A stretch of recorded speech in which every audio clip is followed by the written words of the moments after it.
Bizga bir necha kun avval mioma tashxisi bilan Madina murojaat qildilar.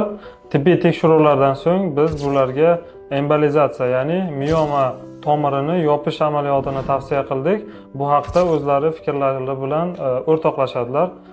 Menda mioma tashxisi qo'yilganda 3 sm razmerda bo'lib turdi. 6 oy ichida, ya'ni 7 sm katta bo'ldi. Bizda o'zimizda ginekologlar ko'rigidan o'tganimda menga xirurgический yo'l bilan operatsiya taklif qilishdi. Men undan qo'rqdim, to'g'risini aytsam. Keyin sizning klinikalaringizga keldim. Siz menga to'liq ma'lumot berdingiz bu haqda.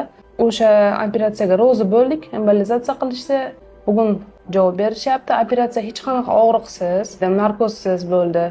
Qancha vaqt davom etdi? 20 minut, 30 minutlar oralig'ida operatsiya yakunlandi. Hozir o'zingizni yaxshi his qilyapsizmi? Hozir har doimgiday o'zimni yengil his qilyapman.